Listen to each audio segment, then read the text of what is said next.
सभी का स्वागत है एक बार शानदार जानदार जिंदाबाद जबरदस्त वीडियो में। तो आज शुरू करने वाले हैं जो आपका साहित्यिक और जीवन परिचय है। साहित्यिक परिचय कक्षा 12 में पूछा जाता है, जीवन परिचय आपका कक्षा 10 में पूछा जाता है। तो इसी को मद्देनजर रखते हुए आज के इस वीडियो में कक्षा 12 का जो आपका गद्य का पहला पाठ है वासुदेव शरण अग्रवाल, या आप उन्हें डॉक्टर वासुदेव शरण अग्रवाल भी कह सकते हैं क्योंकि उन्होंने PhD डिलीट कर रखा है तभी। तो यहाँ पे उन्हीं का जीवन परिचय बहुत ही आसान भाषा से आपको पढ़ाने वाले हैं। अगर आपको यहाँ पे उनका PDF चाहिए, इसी क्लास का PDF चाहिए तो आपको मिल सकता है बिना कोई फीस दिए, वो भी कतई फ्री में, टोटली फ्री में मिलने वाला है। तो आपको सिर्फ व्हाट्सएप पे आ जाना है, वहीं पे आपको यहाँ पे PDF मिलेगा। सभी की लिंक डिस्क्रिप्शन बॉक्स में डाल दी गई हैं। तो आइए उन्हीं का जीवन परिचय आपको बहुत ही आसान सरल भाषा सहज से बताते हैं और आपको बोर्ड परीक्षा में कैसे लिखना है जिससे आपको पूरे के पूरे 5 अंक मिलें, एक भी अंक आपका कटे नहीं। तो चलिए देखते हैं कि उनका जीवन परिचय आपको कैसे लिखना है। तो दोस्तों आइए शुरू करते हैं। उनका जीवन परिचय क्या है कि कहा गया है कि तूफानों में कश्तियाँ और घमंड में हस्तियाँ अक्सर डूब जाया करते हैं। कि जिन दोस्तों को आपको घमंड हो कि उन्हें आपसे ज़्यादा आते हैं, उन्हें अक्सर घमंड हो जाता है कि हमें इनसे ज़्यादा आता है बाबूजी, तो आप उन्हें एक शायरी, एक शेर सुना सकते हैं कि तूफानों में कश्तियाँ और घमंड में हस्तियाँ अक्सर डूब जाती हैं। तो आइए शुरू करते हैं आपका जीवन परिचय। चलिए आ गए हैं सभी लोग इस स्लाइड पे। बहुत ही कक्षा 12 जो आपका है बहुत इम्पोर्टेंट है, बहुत शानदार तरीके से आपको यहाँ पे पढ़ना होगा। साहित्यिक हिंदी और सामान्य हिंदी दोनों वर्गों के लिए ये जीवन परिचय है, बहुत ही इम्पोर्टेंट है। जिन्होंने वासुदेव शरण अग्रवाल को नहीं देखा है वो एक बार इन्हें देख सकते हैं आराम से, कोई भी दुविधा की बात नहीं होने वाली। चलिए आइए देखते हैं। और इनका नाम भी आप आराम से लिखने को, कुछ बच्चे जो होते हैं वो इनका नाम भी नहीं लिख पाते हैं, लेकिन आपको यहाँ पे टेंशन लेने की बात, दिक्कत तनिक भी नहीं होनी चाहिए, ठीक है। तो साहित्यिक परिचय जीवन परिचय साथ में लेके आए हैं। सबसे पहले आपको यहाँ पे इनका संक्षिप्त परिचय में क्या क्या लिखना होता है, मेन मुद्दे की बात है। तो संक्षिप्त परिचय में आप इनका जन्म लिखेंगे, माता पिता का नाम लिखेंगे, मृत्यु लिखेंगे, भाषा लिखेंगे, शैली लिखेंगे और इनकी प्रमुख रचनाएं मात्र 5 से 7 तक ही लिखेंगे। यहाँ पे ऐसा नहीं कि प्रमुख रचना डाल के यहाँ पे इनकी 15 की 15 रचनाएं लिख दें, वो आपको 15 की 15 रचनाएं लास्ट में लिखनी होती हैं, ओके। लेकिन यहाँ पे आपको सिर्फ दो तीन लिखेंगे तो आपको काम हो जाएगा, दिक्कत नहीं आने वाली। तो हर एक पे बात करने वाले हैं कतई डिटेल से, विस्तार से। और अगर आप इस वीडियो को चाहते हैं अपने दोस्तों के साथ शेयर करना तो आप कर सकते हैं, अन्यथा आप नहीं करेंगे कोई दिक्कत की बात नहीं। आपके यहाँ पे अंक बढ़िया आना चाहिए, आपके यहाँ पे मार्क जो है बढ़िया आना चाहिए। हिंदी में पूरा टारगेट होना चाहिए 100 में 100 का। जीवन परिचय से एक भी नहीं कटने देंगे, ये हमारी पूरी गारंटी है। आपसे पूरा का पूरा नंबर आपको यहाँ पे मिलने वाला है, 5 का 5 पूरा नंबर मिलेगा। किसी की औकात नहीं जो आपका यहाँ पे 5 से 5 नंबर काट ले। तो सबसे पहले देखने वाले हैं कि इनका जन्म कब हुआ था। तो भैया जी इनका जन्म 7 अगस्त 1904 ईस्वी को हुआ था। लेकिन कुछ बच्चे कहेंगे कि 7 अगस्त लिखना ज़रूरी है कि नहीं, तो हम बोल रहे हैं कि आप कतई भी 7 अगस्त ना लिखें, सिर्फ आप 1904 ही लिख दें तो आपका सही माना जाएगा। अगर आप 7 अगस्त लिखेंगे तो मान लीजिए कि कहते सोने पे सुहागा हो जाएगा, यहाँ पे इतनी बात है। अगर आप 7 अगस्त नहीं लिख रहे हैं तब भी कोई दिक्कत की बात नहीं, आपका नंबर नहीं कटने वाला है। अगर आप 1904 की जगह पर 1903 कर देते हैं तो आप भैया जी पानी में आपकी भैंस डूब जाएगी। तो 1904 बहुत इम्पोर्टेंट है। अगर बहुत अच्छी तरीके से आपकी तैयारी है तो 7 अगस्त अगर आपको लर्न है तो आप लिख सकते हैं, कोई भी दिक्कत की बात, समस्या नहीं होगी। तो अब दूसरी हेडिंग पे बात करने वाले हैं कि इनका जन्म स्थान। तो जन्म स्थान आप इनका गांव ना लिख करके इनका ज़िला जरूर लिखेंगे कि ज़िला इनका फिलहाल तो यहाँ पे मेरठ है। और इनका राज्य कौन सा है, अपना खुद का राज्य है उत्तर प्रदेश।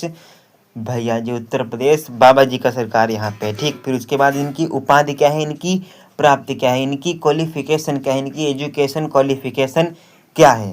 तो इन्होंने कौन कौन सी डिग्रियां हासिल की अपने जीवन में, तो उन्हीं पे बात करने वाले हैं। तो सबसे पहले यहाँ पे हाई फाई डिग्री है कि एक विषय में अपनी पकड़ बहुत मजबूत बना लेना, उसी को आप बोलते हैं पीएचडी करी है इन्होंने, फिर यहाँ पे डीलेट भी कर लिया है। अच्छी बात है, बहुत पढ़े लिखे आदमी थे।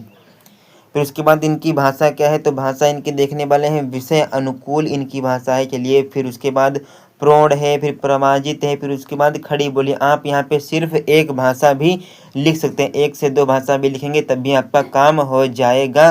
खड़ी बोली लिख सकते हैं आप, यहाँ पे प्रौढ़ भी लिख सकते हैं, कोई दिक्कत की बात नहीं होने वाली है। फिर उसके बाद इनकी शैली किस प्रकार की थी, तो शैली आप यहाँ पे इनकी 3 ही हैं, तीनों आप लिख के आएंगे, कहते हैं छाप के आएंगे, बहुत मज़ा आने वाला यहाँ पे।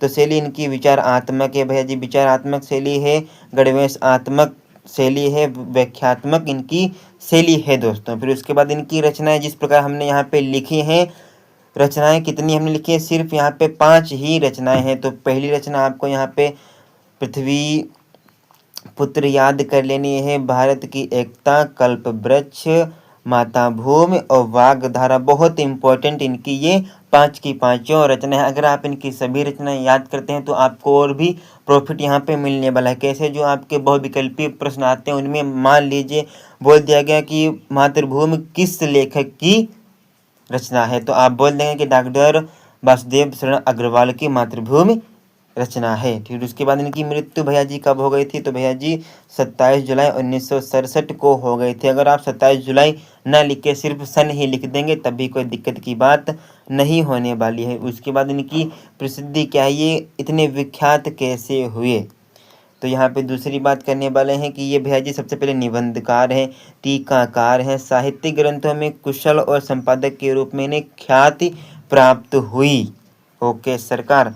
फिर उसके बाद यहाँ पे इनका जीवन परिचय बहुत ही सरल स्वभाव सटीक तरीके से यहाँ पे लिखा गया है, तो उसी को एक बार पढ़ते हैं और आपको पूरा का पूरा बहुत सरल भाषा से समझाने का प्रयास करते हैं। तो आइए सबसे पहले पढ़ते हैं कि डॉक्टर वासुदेव, इसी प्रकार आपको यहाँ वहाँ पे लिख के आना है। सबसे पहले आप हेडिंग क्या लगाएंगे, हेडिंग आप अपनी परीक्षा, बोर्ड परीक्षा की जो कॉपी आपको मिलेगी वहाँ पे आपको जीवन परिचय हेडिंग लगाना है, फिर पूरा जीवन परिचय लिख देना है। फिर उसके बाद आपको क्या करना है, उसके बाद आपको यहाँ पे साहित्यिक परिचय की हेडिंग लगाना है दोस्तों। फिर उसके बाद आप यहाँ पे साहित्यिक परिचय पूरा का पूरा छाप देंगे। चलिए, आप सबसे पहले हम आपको जीवन परिचय ही सुना दें कि क्या हमने यहाँ पे छट के लिखवाया है।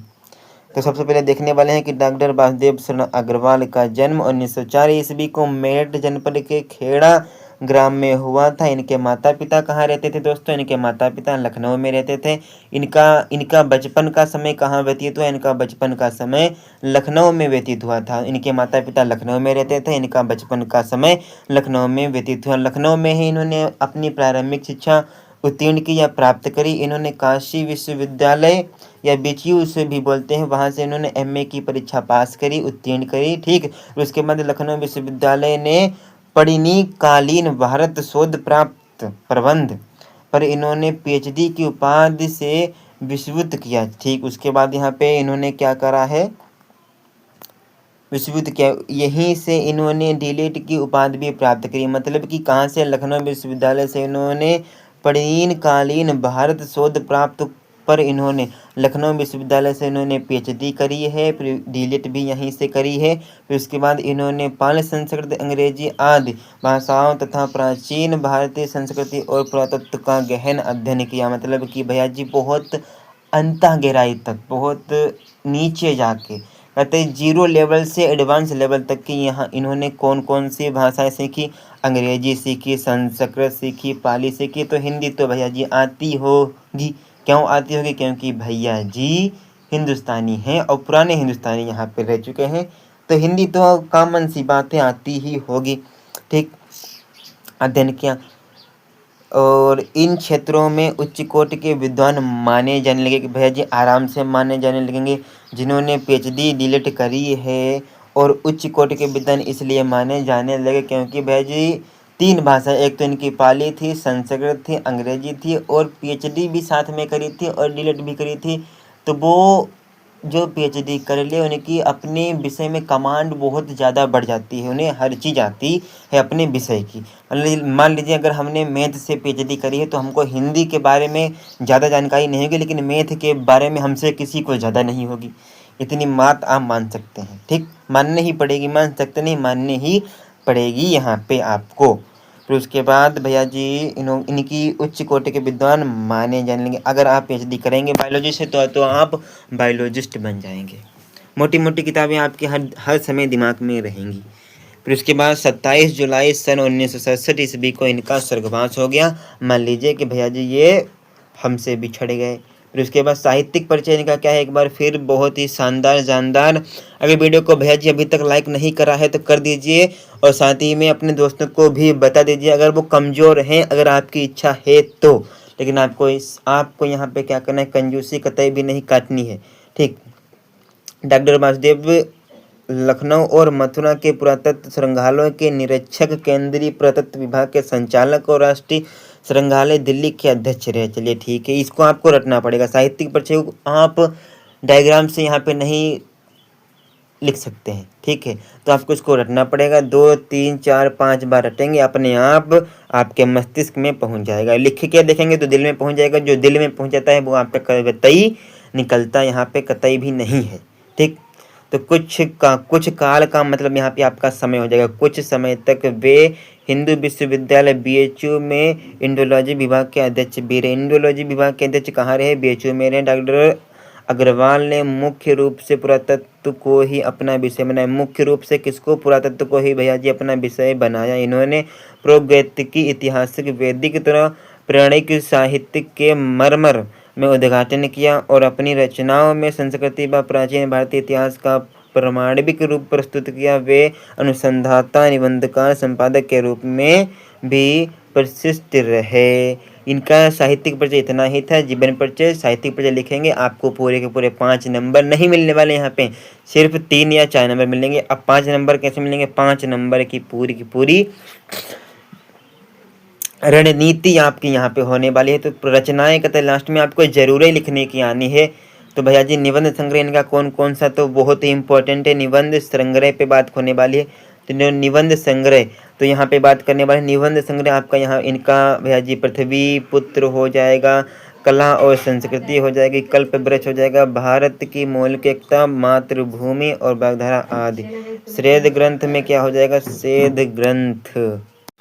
तो अब इनके शोध ग्रंथ पे बात करें। शोध ग्रंथ इनका एक ही यहाँ पे पड़कालीन भारत, उनके फिर इन्होंने संपादन की कहाँ किया है उस पे भी बात होने वाली। संपादन जासीकृत पद्मावत की संजीवनी व्याख्या, बाणभट्ट के हर्ष चरित्र एवं संस्कृति अध्ययन। इसके अतिरिक्त इन्होंने पाली, प्रकृत और संस्कृत के अनेक ग्रंथों का भी संपादन किया है। फिर उसके बाद इनकी भाषा शैली कैसी है, तो उस पर भी 1 मिनट चर्चा होने वाली है। तो भैया जी भाषा शैली पे बात होने वाली है। अग्रवाल की भाषा शुद्ध थी, बहुत ही शुद्ध बोलते थे। परिकृत, व्यवहारिक तो भाषा होगी ही। फिर सुबोध और स्पष्ट खड़ी बोली है। गणेशात्मक, व्याख्यात्मक और उदाहरणात्मक शैली का प्रयोग प्रमुखता से किया गया है। तो भैया जी इनकी जीवन परिचय आपका यहाँ पे साहित्यिक पूरा का पूरा होता हुआ।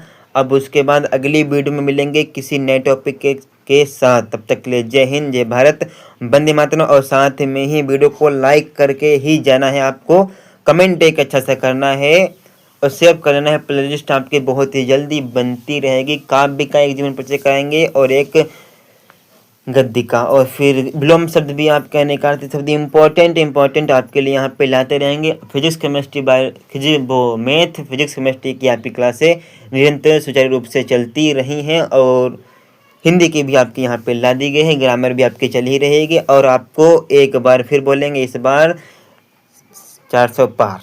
जय हिंद।